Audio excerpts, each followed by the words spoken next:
Welcome to the Daily Grind. My name is Kelly Johnson, your fun and friendly host. We are on episode 23 of season 2, the very best one yet. I'd like to give a quick shout out to Sarah Toller Photography. Sarah is a one-of-a-kind photographer and is offering a great winter mini session special for our daily grinders out there. 30 minutes, 8 digital photos for $100. If you're located in Waukesha or Platteville, Wisconsin, Galena, or Dubuque, Iowa, or any of the surrounding areas, feel free to reach out to Sarah at sarahtowerphotography@gmail.com. Thank you, Sarah. And here's your Kelly Fast fact of the day. Frank Lloyd Wright's son invented Lincoln Logs. The famous architect's design for the Imperial Hotel in Tokyo inspired John Lloyd Wright to produce the interlocking log beams on a much smaller scale for kids. As you know today, Lincoln Logs. There's your fast fact of the day.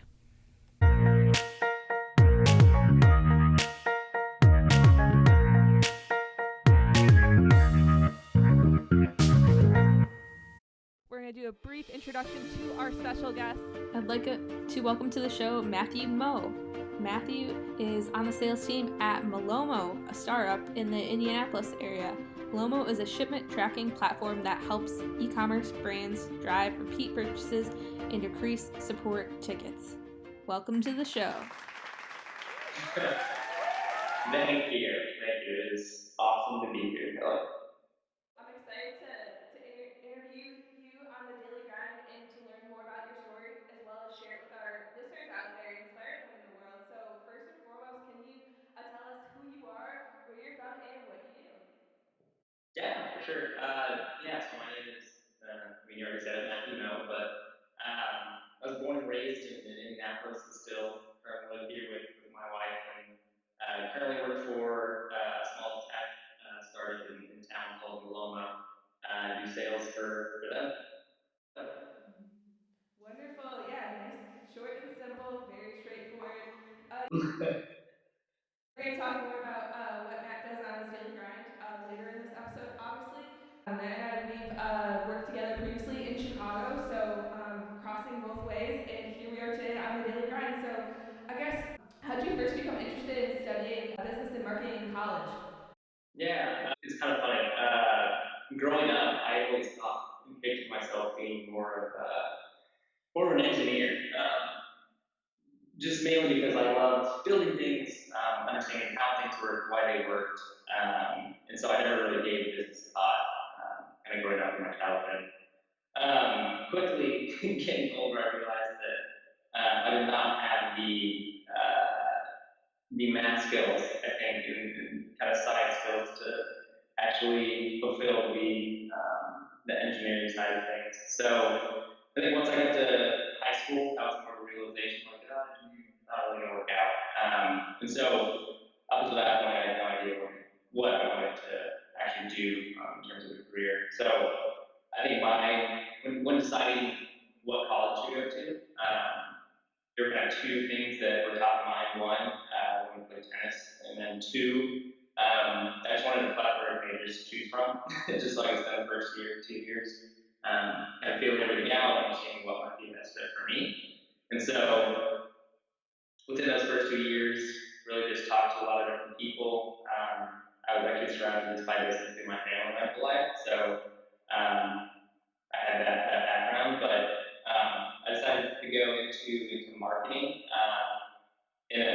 To be honest, a big reason I think was because it sounded relatively ambiguous and kind of vague that I could take it and kind of do a lot of different things after college.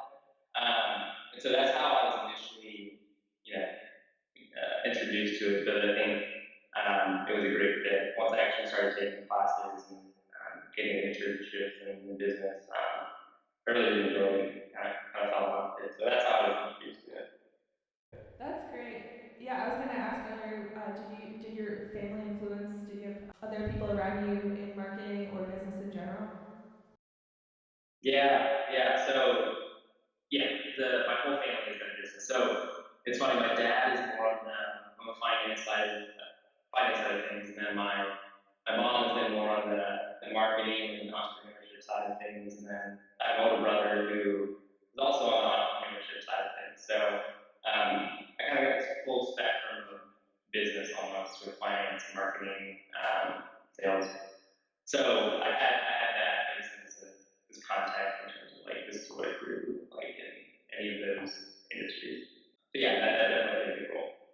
That's awesome. So that's great that you're able to get, the insider in regard to what do people do in entrepreneurship, what do people do in business, things of that nature. So I think that's really important, and you're a great example to share with our younger listeners out there. So then I guess we'll continue on the path to what you do today. So what further motivated you to work in IT, e-commerce, and sales, that realm? Yeah, so it's a bit of a longer story, but so like I said, when I decided to go into business in my sophomore junior year, I was introduced to a program called Core Fellowship in Indianapolis. So for context around that, it's a 2-year postgraduate entrepreneurial and business program that basically takes the top talent across the U.S. and places these students and graduates in high growth companies within Indianapolis. And typically, the whole purpose is like you're given opportunities that you typically wouldn't get coming right out of college. So I was introduced to that program. Ended up fortunately getting into that my senior year, and so that's how I was paired with my initial company called Sigster. They were about a 30-person startup here, in 40-person startup here in Indy, but had the opportunity to join them, which was an amazing experience. And so that's what kind of started my, I guess, career in tech was mainly that program. And then in terms of just like the sales side, when I got into that, I think senior year I kind of realized I did love marketing and digital marketing, but when thinking about what skills I wanted to develop, at least early on in my stage, sales is definitely one of those skills, just because it's transferable to essentially any other role. So that I had that and kind of going into what I want to do at Sigster. So I specifically called it out looking at sales. That's a good foundation to have going into business. And so was lucky, ended up getting in at Sigster in the sales side, and ended up falling in love with it actually, which I didn't think was going to happen. I think there can sometimes be a bad stigma around sales, and I hadn't had any experience before then, but again, I ended up falling in love with it, and I'm definitely going to stay here. That's great. Yeah, you mentioned really great points on what further led you to this area. Just in regards to just doing something you're passionate about, what you enjoy, what works with your skill set as well. You have a really well-rounded background, so I think that was a really great fit with what you're doing right now. And that's great. You took advantage. Again, timing is everything. You took advantage of programs that were in your area, that entrepreneur program in Indianapolis. So I think that like the puzzle pieces fit together, if that makes sense. Uh, I forgot to mention earlier too on your intro talking about tennis. Like he's a phenomenal tennis player as well. You're too cocky. So Yeah. yeah, you had the lucky chance to hit with you, I think, a few times. Yeah, do you still have time to balance, have that work life balance?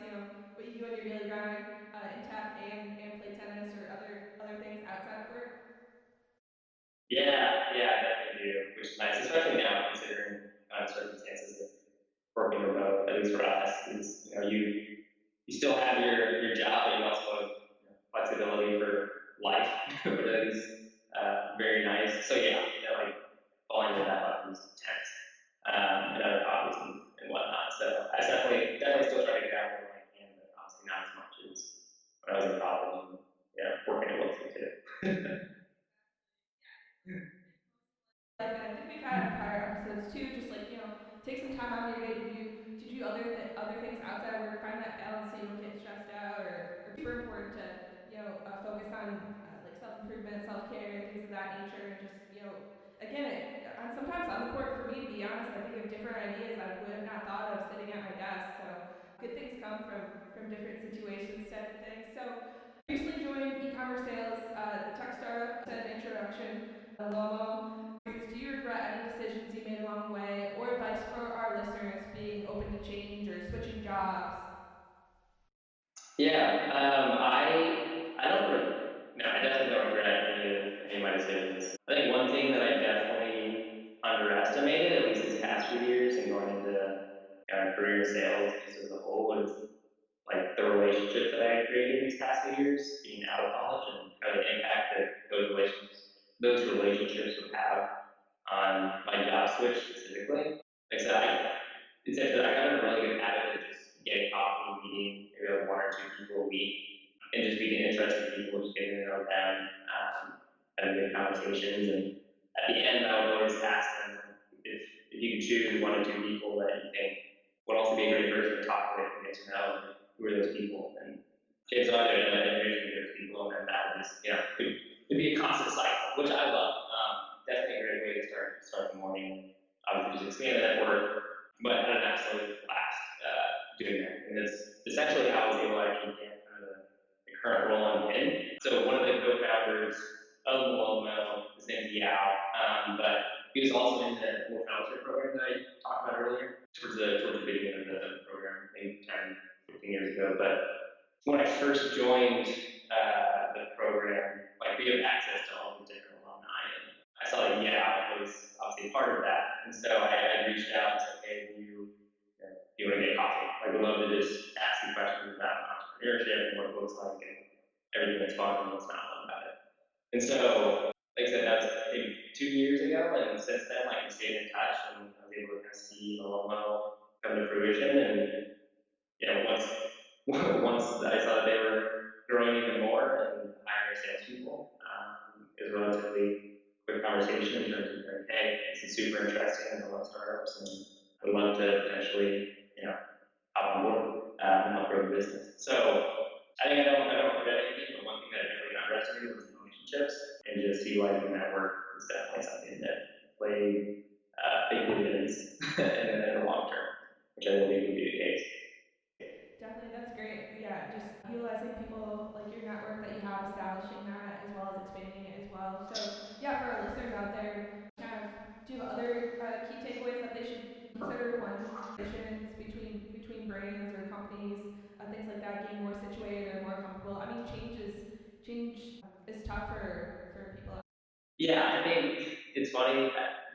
This might not be the answer you're looking for, but one thing that I think, at least specific to me, that is definitely valuable is like when you make a job switch, taking time to and this kind of goes back to your point that we just talked about, it's just like taking time for yourself and just unplug. I'm definitely someone who can definitely get lost in work for hours on end and never turn it off, which isn't a great thing always, but I think when kind of making a job switch, you have the opportunity to take time off and not have to worry about work or anything that's on your plate, because realistically work is typically the number one thing for the most part, in terms of stress, for example. So, like I said, it's probably not the answer you're looking for, but that's definitely something that I think at least kind of makes for a good start to a new job. Yeah, I think it's a great point that you make in regards to, again, we go back to doing something to alleviate that stress.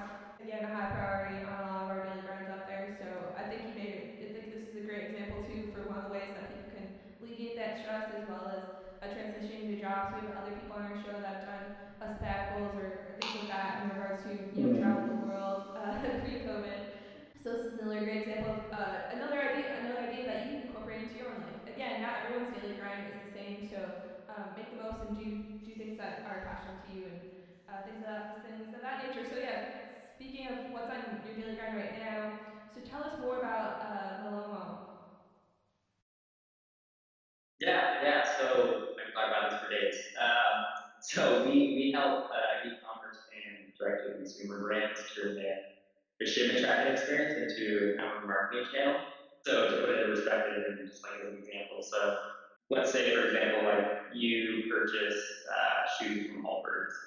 It's been found in a pretty crazy stat is you'll check that shipment of where are my shoes maybe 4 to 5 times when it's en route.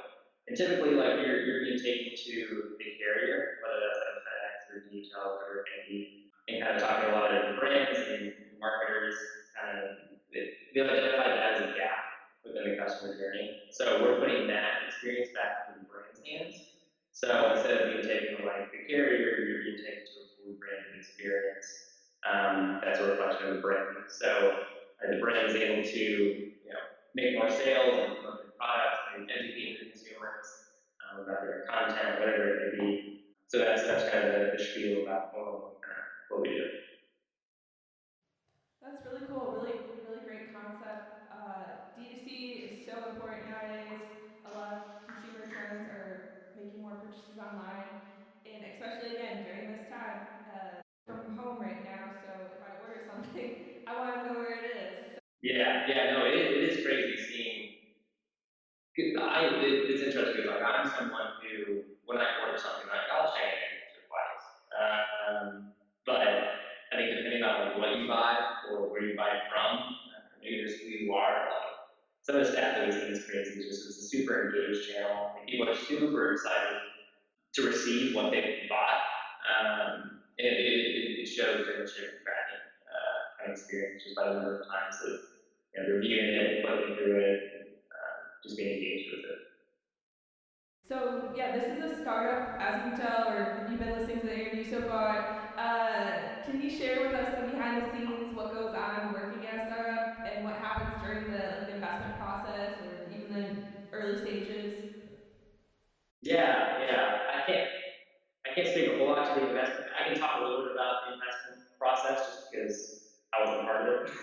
It's definitely more of a conversation.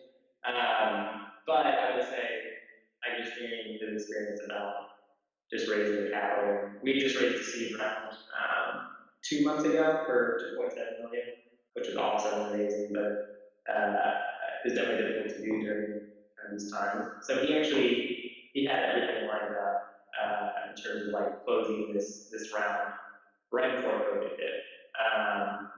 And then all the ducks in a row, just needed to sign basically a few things, and then when quarantine and COVID hit, obviously everything kind of went out the window. So we almost had to restart almost, and spend another 6 months kind of getting everything back to how it was, getting people back on board. And then it actually ended up being a lot better than it was the first time when they were about to close the round. So it ended up working wonderfully, but he obviously it was a lot of stress at the time, but it ended up working great, and we're all super pumped about it.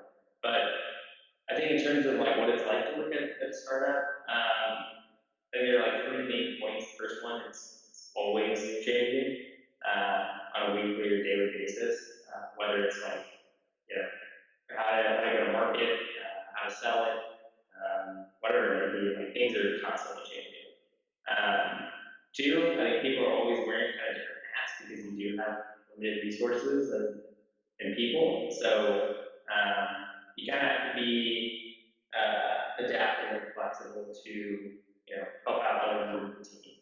And last, it's super exciting because you're literally growing from the ground up, and you physically see the impact that you have on business, which is something that definitely fulfills me. And it's just, like I said, super exciting. You're going to build it from the ground up and truly see the impact that you have. That's really great. Love the takeaways here in regards to what goes on in a startup. It's really cool to see the behind the scenes, especially coming from someone currently working at a startup, which is awesome. Yeah, really exciting time as always. How big's your team at Malomo? Yeah, so we have, oh man, I'm trying to think, we're hiring like crazy right now, so if you're listening to this, check us out. But right now, I think we have 11 people, so it's a proper startup. There's a lot going on, but again, it's one of the things I love. Is just figuring things out, working as a team. Wonderful. Yeah, 11 people. Wow, that's quite a grind. We'll definitely put Malomo's website and contact info into his show notes as always. But yeah, speaking on teams, can you tell us the importance of teams? How has your team at Malomo created synergy and overcome challenges? And then also key takeaways for our listeners working within a team. Yeah, so in my opinion, I think knowing how to work within a team is one of the most valuable skills in the business world. Like there are very few circumstances or times where we won't be working with or as a team to accomplish goals. So I was pretty lucky, and we talked about this, but I grew up playing sports all the way through college. So I was fortunate to kind of have that teamwork experience under my belt. Obviously, it's a different environment compared to sports and business, but I think the core foundation of how to work with teams is still there. In regards to my current team at Villalobos, that being the sales team, I think many people think of kind of sales as an independent role, but it's not. Like we have current structures and processes in place to kind of drive the cohesion between the whole team. So, you know, we're always trying to make each other better, help each other out. So, we're helping grow the business together. And so if I succeed, then so does my teammate succeeds, and I succeed. So we have some different structures set up where it's like, if our region it's our quota, then everyone in that region gets X, Y, Z, or maybe if the whole team gets their quota, then everyone's rewarded for it. So just having that, like I said, driving the cohesion between the teams and driving that teamwork is definitely important within salesman. But I think in terms of like what makes a strong team, at least for me, and given the times that we're in, I think over communicating literally everything. Just to ensure that things don't fall through the cracks, and it just keeps everyone on the same page and accountable. I think that's probably the number one thing, at least for me right now, which I'm sure might get annoying for some of my teammates and my managers, but I try and over communicate over everything. Yeah, that's probably the two cents that I have. Yeah, really well said. I could agree likewise in just having that effective communication amongst team members, as well as having that team effort to drive the cohesion, achieve those goals. It's definitely a team effort, even in the startup phase or even to down the road. I think that's important traits to have in any Mm-hmm. team in any organization. To be honest, to make things go on a daily basis and whatnot. So yeah, way to overcome challenges and as we say on the daily grind, keep up the grind. You and your team are going to make a significant impact in e-commerce through Malomo. How do you think this year has influenced this industry? You mentioned obviously even from the investment phase, your founder had to make some changes. And how do you think other things this year have influenced, or what has it influenced on? Yeah, no, you're good. Well, you actually mentioned this earlier, but just like the sheer volume of shipments that are happening right now because of quarantine and COVID, we definitely have kind of a good opportunity to seize all of those high shipment volumes.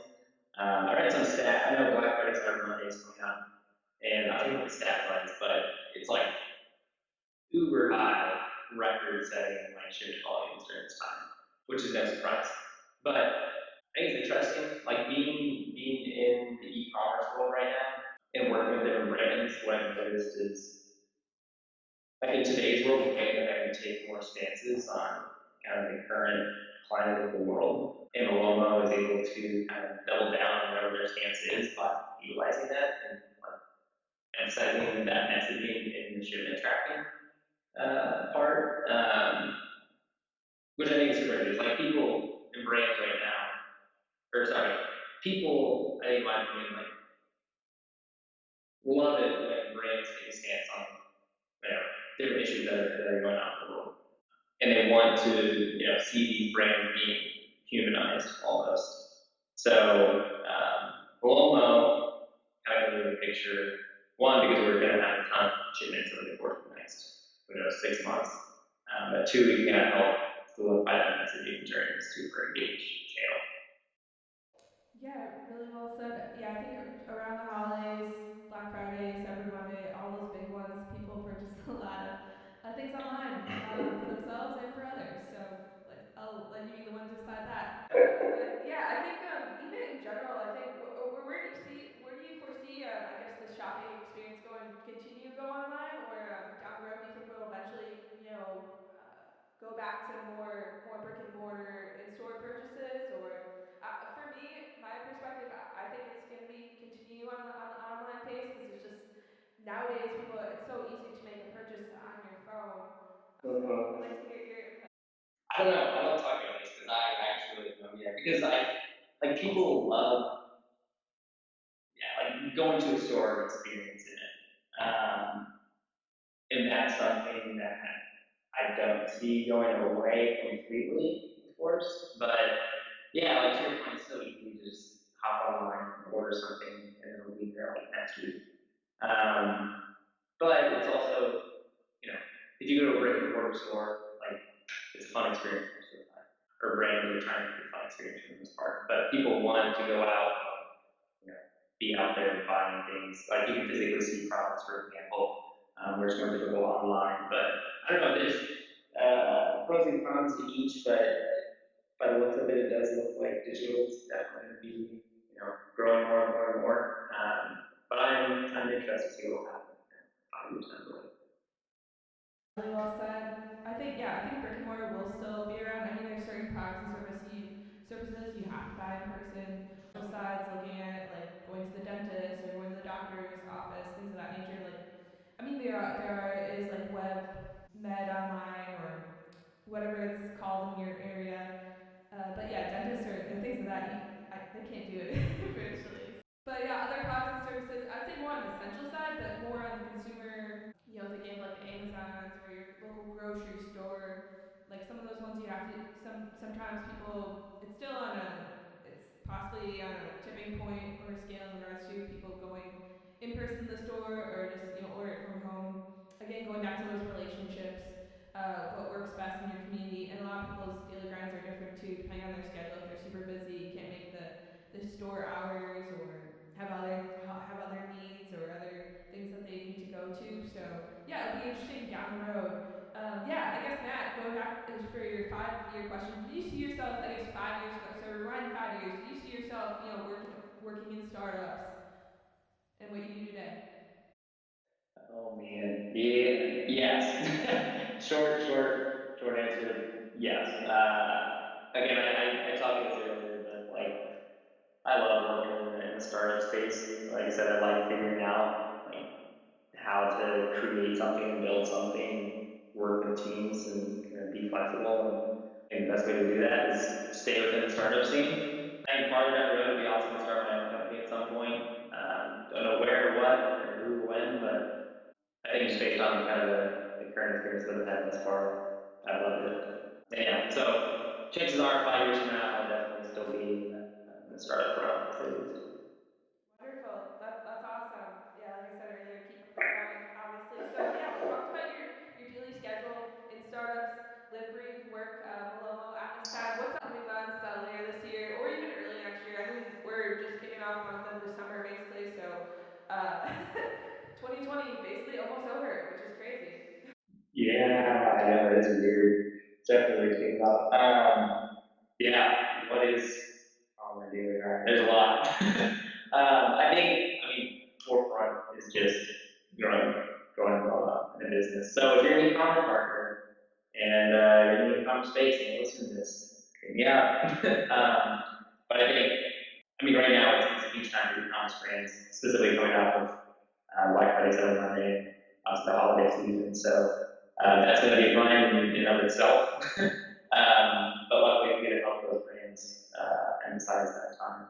But I think, like I said, number one priority is just help grow the business in terms of revenue. So that's kind of top of mind.